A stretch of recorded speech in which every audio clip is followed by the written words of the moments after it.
My grandfather didn't talk much about the war. He talked even less about Port Chicago. He said the Navy taught him two things: how to load a bomb, and that his life wasn't worth the paperwork to figure out why one blew up. Port Chicago Naval Magazine sat on Suisun Bay in California, about 30 miles northeast of San Francisco. On July 17, 1944, at 10:18 p.m., it became the worst home front disaster of World War II. This was the main ammunition pipeline to the Pacific, and because the United States Navy was still segregated, the men doing the dangerous work of loading were almost all black enlisted sailors, commanded by white officers. These sailors had received no formal training in ordnance handling. The Navy's own court of inquiry later admitted that. Officers pushed them into speed competitions between divisions, betting on which crew could load the fastest tonnage. Safety warnings were ignored. Experienced stevedores who knew how to handle explosives were passed over, replaced by young men who had been cooks and stewards just weeks before. That night, the SSEA Bryan and the SS Quinault Victory sat at the pier, being loaded with roughly 4,600 tons of munitions, plus additional cargo on rail cars. Something went wrong in a hold. The E.A. Bryan detonated first. 6 seconds later, the rest of the ammunition went. The explosion killed 320 men instantly and injured another 390. It registered 3.4 on the Richter scale. Seismographs recorded 2 separate blasts. The fireball spread 3 miles wide. Shrapnel hurtled more than 12,000 feet into the air. Windows shattered across San Francisco, 40 miles away.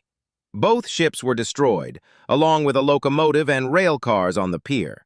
Of the dead, 202 were black sailors. 2 out of every 3 men killed were black. Here is the part they do not put on the memorial first. After the blast, the surviving black sailors were ordered to pick up the remains of their friends, to load dismembered bodies into nets, and to clear the pier of debris and human remains. The white supervising officers were given hardship leave to go home and recover with their families.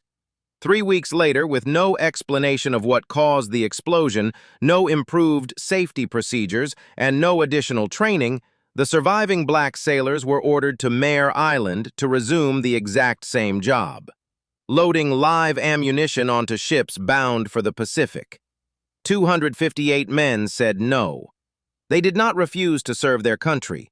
They put it in writing that they would obey any lawful order except loading ammunition.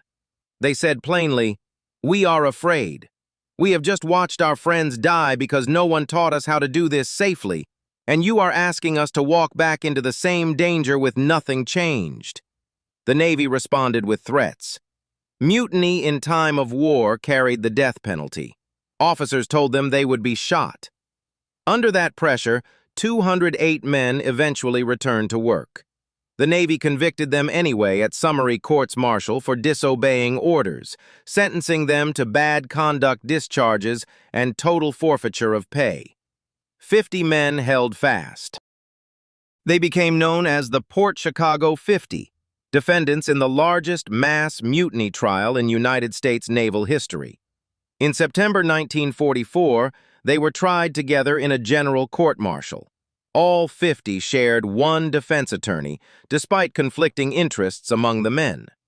There were no black officers on the court, and critically, the trial began before the Navy's official court of inquiry into the explosion was even finalized. That meant their defense was blocked from using the Navy's own 19 recommendations for improving ammunition loading safety. The very evidence that might have saved them was kept from the courtroom. Thurgood Marshall, then chief counsel for the NAACP, flew out from New York to observe. He watched white officers testify about the men's insubordination while refusing to answer for the betting, the speed competitions, and the complete absence of training. Marshall wrote publicly that there was no sufficient evidence of mutiny and that these men were being prosecuted solely because of their race and color. He argued that the Navy itself was on trial and that the whole world was watching. On October 24, 1944, all 50 were found guilty of mutiny. Each was sentenced to a dishonorable discharge, reduction to the lowest enlisted rank, total forfeiture of all pay, and 15 years of confinement at hard labor. The war ended. In January 1946, after widespread national protest and appeals that included Thurgood Marshall and First Lady Eleanor Roosevelt, the Navy paroled 47 of the men. Their confinement was reduced to between 17 and 29 months, but the convictions stood. The dishonorable discharges stayed on their records, marking them as mutineers for life. Still, the protest had cracked the foundation. In 1946, the Navy took historic steps toward desegregation. In 1948, President Harry Truman issued Executive Order 9981, mandating desegregation of the entire armed forces, a decision with direct roots in the public outrage over Port Chicago. In 1994, the Navy conducted a formal review. It admitted on the record that racial discrimination played a part in assigning black sailors to Port Chicago. But in the same breath, it cleared itself of wrongdoing in the investigations and trials, claiming that no error or injustice had occurred. The convictions remained intact. The Navy would not call them innocent. For 80 years, their families lived with the word mutineer on their father's papers. They were denied veterans' benefits, denied burial honors, denied the simple dignity of a clean name. Children grew up carrying a shame that was never theirs, unable to clear their father's records because the Navy would not admit it had been wrong. It took until the 80th anniversary to correct it. On July 17, 2024, Secretary of the Navy Carlos del Toro announced the full exoneration and vacating of all 256 convictions from the 1944 Summary and General Courts-Martial.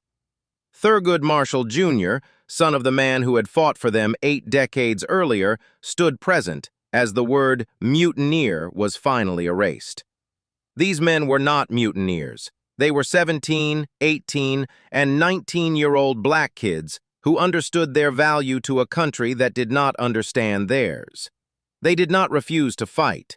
They refused to die quietly for a Navy that would not even train them how to live.